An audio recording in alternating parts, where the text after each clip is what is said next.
Good afternoon, everyone, and welcome to our Charlotte's Web Afternoon Read Aloud. I'm going to read chapter 3 today. It's a really important chapter. It's a little bit longer, so make sure you pay close attention, and I'll stop a couple times when I'm reading and point some things out.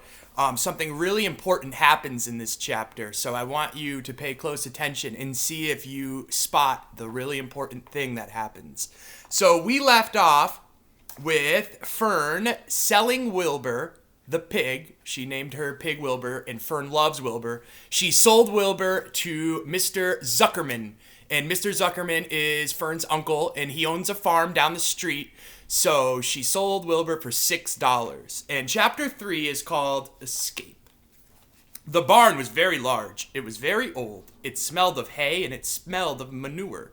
It smelled of perspiration of tired horses and the wonderful sweet breath of patient cows. It often had a sort of peaceful smell, as though nothing bad could ever happen again in the world. It smelled of grain and the harness dressing, and of axle grease, and of rubber boots, and of new rope. And whenever the cat was given a fish head to eat, the barn would smell of fish. But mostly it smelled of hay, for there was always hay in the great loft up overhead. And there was always hay being pitched down to the cows and the horses and the sheep. Wow, notice how E.B. White really used the sense of smell to describe the setting. And he's describing Mr. Zuckerman's barn.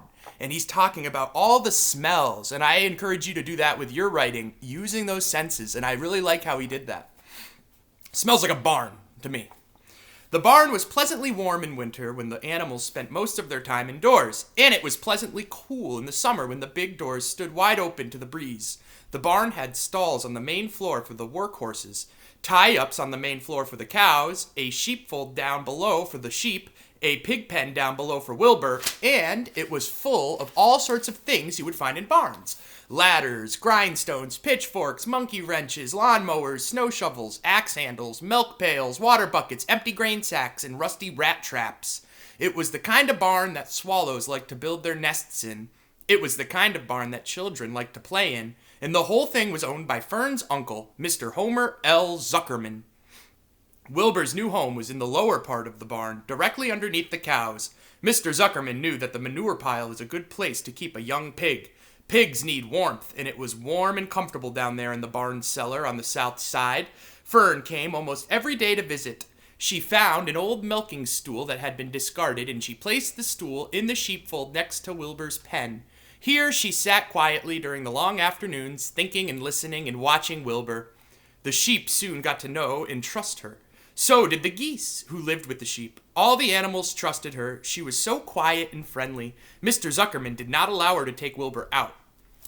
And he did not allow... So here's Wilbur's new home. And notice how Wilbur's not a baby anymore. Fern comes and visits Wilbur, and all the other animals love Fern. Why? Because she's so kind, and we know that she's a nice character. We knew she would go visit Wilbur. So Mr. Zuckerman did not allow her to take Wilbur out, and he did not allow her to get into the pig pen. But he told Fern that she could sit on the stool and watch Wilbur as long as she wanted. It made her happy just to be near the pig, and it made Wilbur happy to know that she was sitting there right outside his pen, but he never had any fun. No walks, no rides, and no swims. One afternoon in June, when Wilbur was almost 2 months old, he wandered out onto the small yard outside the barn. Fern had not arrived for her usual visit. Wilbur stood in the sun, feeling lonely and bored. "There's never anything to do around here," he thought. He walked slowly to his food trough and sniffed to see if anything had been overlooked at lunch. He found a small strip of potato skin and ate it. His back itched, so he leaned against the fence and rubbed against the boards. When he tired of this, he walked indoors, climbed to the top of the manure pile, and sat down. He didn't feel like going to sleep. He didn't feel like digging. He was tired of standing still, tired of laying down. "I'm less than 2 months old, and I'm tired of living," he said. He walked out to the yard again. "When I'm out here," he said, "there's no place to go but in. When I'm indoors, there's no place to go but out in the yard." So, remember when I told you something really important was going to happen in this chapter? What just happened? Wilbur is talking.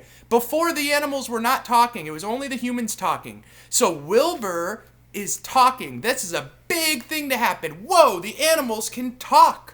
So that was one of the major things that happens in this chapter. We find out that Wilbur can talk. He's smart. He thinks just like people do. He talks just like people do.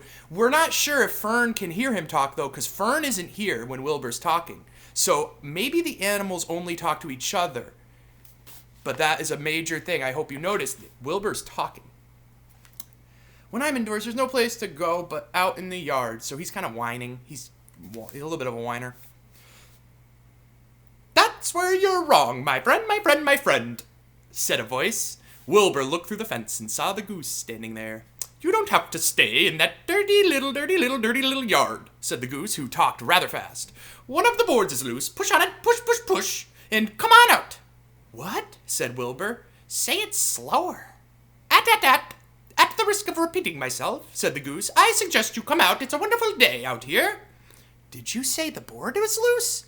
That I did, said the goose. Wilbur walked up to the fence and saw that the goose was right. One board was loose. He put his head down, shut his eyes, and pushed. The board gave way. In a minute, he had squeezed through the fence and was standing in the long grass outside the yard. The goose chuckled. How does it feel to be free? She asked. I like it, said Wilbur. That is, I guess I like it. Actually, Wilbur felt queer to be outside his fence with nothing between him and the big world. Where do you think I'd better go? Anywhere you'd like, said the goose. Go down through the orchard, root up to the sod, go down through the garden, dig up the radishes, root up everything, eat grass, look for corn, look for oats, run all over, skip and dance, jump and prance, go through the orchard and stroll in the woods. The world is a wonderful place when you're young. So our goose talks really fast, and if you ever saw the movie, double-O-double-E-double-I, I'm trying to do my best goose voice. So the goose is telling Wilbur, you can escape, go out, go explore. Do you think that's a good idea for Wilbur to go escape and explore? Make a prediction. What do you think might happen? I would say that's not the smartest idea because I don't think the farmer's going to like that very much. And it seems like Wilbur's a little scared himself of being out in the big world. You know, he was bored, but does he really want to go out in the big world? I can see that, replied Wilbur. He gave a jump in the air, twirled, ran a few steps, stopped, looked all around, sniffed the smells of the afternoon, then set off walking down through the orchard. Pausing in the shade of the apple tree, he put his strong snout into the ground and began pushing, digging, and rooting. He felt very happy. He had plowed up quite a piece of ground before anyone noticed him. Mrs. Zuckerman was the first to see him. She saw him from the kitchen window, and she immediately shouted for the men. Homer! She cried. The pig's out! Lurvy, the pig's out! Homer, Lurvy, the pig's out! He's down there under the apple tree! Now the trouble starts, thought Wilbur. Now I'll catch it. The goose heard the racket, and she too started hollering. Run, run, run, downhill, make for the woods, woods, woods, she shouted to Wilbur. They'll never, never, never catch you in the woods. The Cocker Spaniel heard the commotion, and he ran out from the barn to join the chase. Mr. Zuckerman heard, and he came out of the machine shed where he was mending a tool. Lurvy, the hired man, heard the noise and came up from the asparagus patch where he was pulling weeds. Everybody walked towards Wilbur, and Wilbur didn't know what to do. The woods seemed a long way off, and anyway, he had never been down there in the woods and wasn't sure he would like it. Get around behind him, Lurvy, said Mr. Zuckerman, and drive him towards the barn. And take it easy, now don't rush. I'll go get a bucket of slop. The news of Wilbur's escape spread rapidly among the animals on the place. Whenever any creature broke loose on Zuckerman's farm, the event was of great interest to the others. The goose shouted to the nearest cow that Wilbur was free, and soon all the cows knew. Then one of the cows told the sheep, and soon all the sheep knew. The lambs learned about it from their mothers. The horses in their stalls in the barn pricked up their ears when they heard the goose hollering, and soon the horses had caught on to what was happening. Wilbur's out, they said. Every animal stirred and lifted its head and became excited to know that one of his friends had got free and was no longer penned up or tied fast. Wilbur didn't know what to do or which way to run. It seemed as though everybody was after him. If this is what it's like to be free, he thought, I believe I'd rather be penned up in my own yard. The Cocker Spaniel was sneaking up on him from one side. Lurvy, the hired man, was sneaking up on him from the other side. Mrs. Zuckerman stood ready to head him off if he started for the garden, and now Mr. Zuckerman was coming down toward him, carrying a pail. This is really awful, thought Wilbur. Why doesn't Fern come? He began to cry. The goose took command and began to give orders. "Don't just stand there, Wilbur. Dodge about, dodge about," cried the goose. "Skip around, run toward me, slip in and out, in and out, in and out. Make for the woods, twist and turn." The Cocker Spaniel sprang for Wilbur's hind leg. Wilbur jumped and ran. Lurvy reached out and grabbed. Mrs. Zuckerman screamed at Lurvy. The goose cheered for Wilbur. Wilbur dodged between Lurvy's legs. Lurvy missed Wilbur and grabbed the spaniel instead. The Cocker Spaniel is the dog. So we have Lurvy, who's the hired help on the farm. Mr. Zuckerman is trying to get him. Mrs. Zuckerman, they're trying to catch this slippery pig. No one can catch him. And all the other animals are cheering him on. That's what's going on right now. Nicely done, cried the goose. Try again, try again, try again. Run downhill, suggested the cows. Run toward me, yelled the gander. Run uphill, cried the sheep. Turn and twist, honked the goose. Jump and dance, said the rooster. So all the animals are cheering Wilbur on. So there are the Zuckermans trying to catch him. And then there we have the hired help, Lurvy, trying to catch him, the Cocker Spaniel, and then all the other animals cheering Wilbur on. Go, Wilbur! Look out for Lurvy, called the cows. Look out for Zuckerman, yelled the gander. Watch out for the dog, cried the sheep. Listen to me, listen to me, listen to me, screamed the goose. Poor Wilbur was dazed and frightened by all this hullabaloo. He didn't like being in the center of all this fuss. He tried to follow the instructions of his friends, but he couldn't run downhill and uphill at the same time, and he couldn't turn and twist when he was jumping and dancing, and he was crying so hard he could barely see anything that was happening.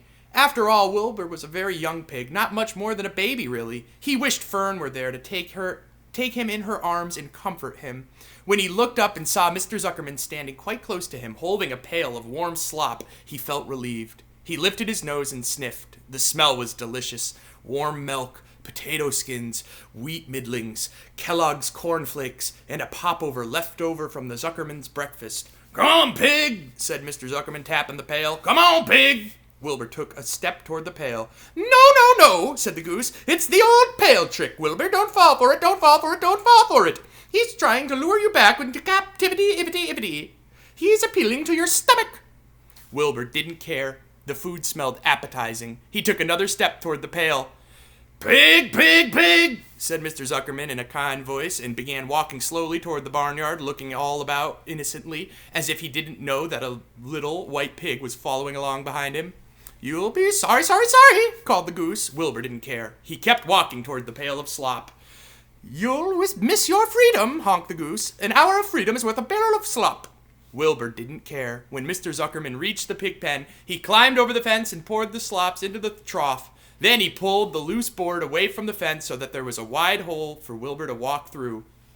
Reconsider, cried the goose. Wilbur paid no attention. He stepped through the fence into his yard. He walked to the trough and took a long drink of slop, sucking in the milk hungrily and chewing the popover. It was good to be home again. While Wilbur ate, Lurvy fetched a hammer and some 8-penny nails and nailed the board in place. Then he and Mr. Zuckerman leaned lazily on the fence, and Mr. Zuckerman scratched Wilbur's back with a stick. "He's quite the pig," said Lurvy.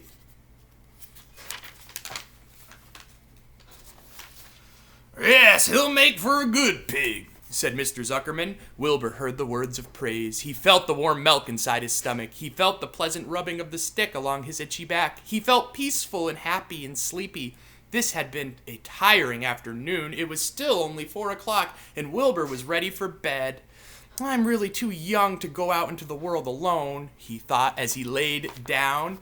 So, there is our chapter, and what happened there? Wilbur escaped from his pen. Fern wasn't there. We found out that the animals can talk. The goose was cheering Wilbur on, saying, "Go run! No, don't fall for the trick! Don't fall for it!" And what was the trick? Mr. Zuckerman got some food and lured Wilbur in. Like, "Come here, pig, pig, come on, don't you want the food?" And got Wilbur back into his pen. So Wilbur is back into his pen. They're gonna hammer the board, nail it in so he can't escape again.